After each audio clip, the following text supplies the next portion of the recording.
billionaire who got arrested for fraud. Lying is never a huge criminal offense, unless it's done to manipulate the market. One of the billionaires and the founder of a leading electric car company, Nikola, has been arrested for publicly lying and luring people into fraudulent activity. Here's what happened. But first, make sure you hit the subscribe button and give this video a thumbs up while you're at it. Trevor Robert Milton is a former businessman from the United States and the creator of the Nikola Corporation. The U.S. Securities and Exchange Commission and Department of Justice started looking into charges that Milton and Nikola committed securities fraud in September 2020, and Milton resigned from his post as chairman at that time. Trevor was found guilty on 3 of 4 charges of fraud relating to false statements he made to increase the value of Nikola's stock on Friday in federal court. Due to representations he made regarding Nikola's firm while serving as the company's chairman and CEO, Milton was charged with 2 charges of securities fraud and 2 counts of wire fraud. On 1 allegation of security fraud and both counts of wire fraud, the jury found him guilty. Milton had apparently been unfaithful to the investors of his company and had misguided them about some changes and improvements in the brand to get more funding. Naturally enough, his lies got caught and he was taken to the courts for fraud. Damian Williams, who is a U.S. attorney for the Southern District of New York, added on that matter that Trevor Milton lied to Nikola's investors over and over and over again. That's fraud, plain and simple.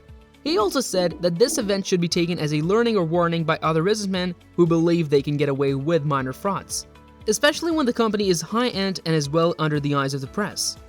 The attorneys involved in the case straight up questioned the entire wealth of the billionaire.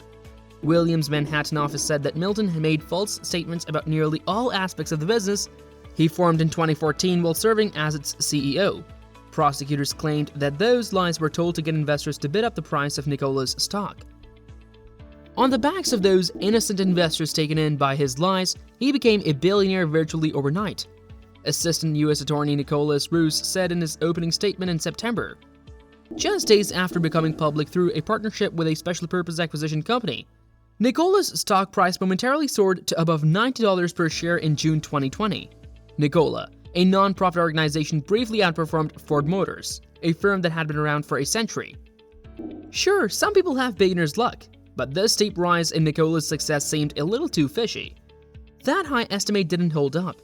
After the business's board of directors determined that some of the fraud claims made by short seller Hindenburg Research had merit, Milton was made to resign from the company in September 2020, which caused a dramatic decline in the value of Nikola's shares. In the months that followed Milton's departure, both the Securities and Exchange Commission and the U.S. Department of Justice launched inquiries. Milton was charged with 3 charges of fraud by a grand jury in July 2021, and a 4th count was added in June 2022. All of these were just a series of events that happened after Milton's fraud was discovered. But here are some lies that he told. The Nikola one, according to Milton, was supposed to be completely operational in 2016, but several parts were allegedly missing, and pictures of the truck's user interface were altered. In order to pass a Ford F-150 as a Nikola vehicle, Milton had asked engineers to modify it. Milton asserted that the company was manufacturing hydrogen for $4 per kilogram, which is 1/4 of the going rate. But Nikola lacked necessary equipment or production licenses. A video of a Nikola vehicle being driven, according to Hindenburg, was actually of a truck being rolled down a hill. The footage was dismissed by Mr. Mukasey as nothing more than special effects. Using special effects is undoubtedly not a crime, Mr. Mukasey said to the jury. Otherwise, the engineer bunny would need to be charged by the government. Milton was prone to exaggeration while engaging with investors, according to Nikola CEO Mark Russell, who will be succeeded by Michael Loeffler in a year. Since there are 2 fighting parties in a usual case, Milton's defense lawyers came to his rescue with whatever they had on them. Mr. Milton did not aim to deceive anyone, according to the defense team, and his remarks did not cause Nikola's stock price to crash and lose billions of dollars in value. Defense attorney Mark Mukasey admitted that Mr. Milton occasionally used the present tense when discussing goals Nikola had for the future. On Thursday, Mr. Mukasey told the jury he loved Nikola, likening Mr. Milton to an overly proud parent who boasts about his child. "We appreciate the verdict, but we're going to keep fighting," Mr. Mukasey said on Friday. After hearing the result, Mr. Milton, who had been hopeful and optimistic throughout the course of the trial, shook his head in apparent shock. Chelsea Milton, his wife, sobbing while leaning on the back of a bench in the courtroom. The trial's judge, U.S. District Judge Edgardo Ramos permitted Mr. Milton to escape custody on a $100 million bond until his January sentencing. The situation taught investors a valuable lesson about the risks of funding pre-revenue electric car startups with innovative ideas but little or no revenue. New automakers, with the exception of Tesla, have experienced difficulties with production, which is only natural. For a new startup, the idea starts with innovation, which Milton quite literally tried to copy. And as for the investments and capital, he tried to get that through his frauds.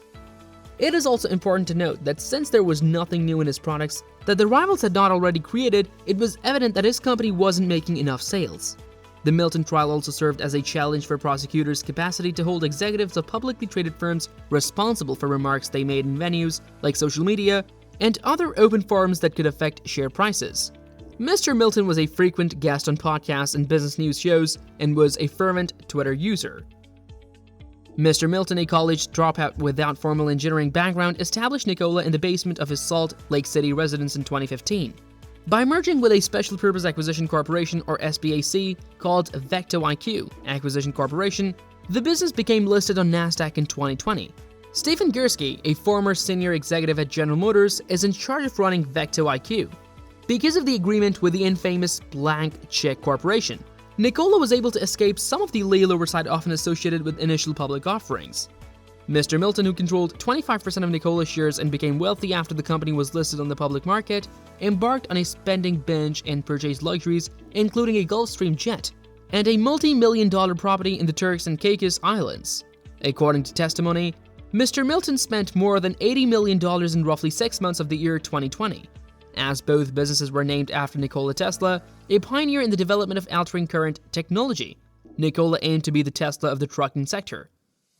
Nikola wanted to create trucks that ran on hydrogen fuel cells, which produced no emissions. Similar to how Tesla created a network of charging stations, the company would construct a network of hydrogen fueling stations along major routes. During the trial, the prosecution produced video interviews in which Mr. Milton asserted that Nikola had already achieved a significant milestone by manufacturing green hydrogen using renewable energy for less than the price of diesel. "Diesel's time has come," Mr. Milton wrote on Twitter. This tweet felt comedic since the company was not even close to producing a single molecule of hydrogen. It is scientifically already hard enough to produce the gas, and Milton talked about using it for large-scale commercial purposes instead of fuel.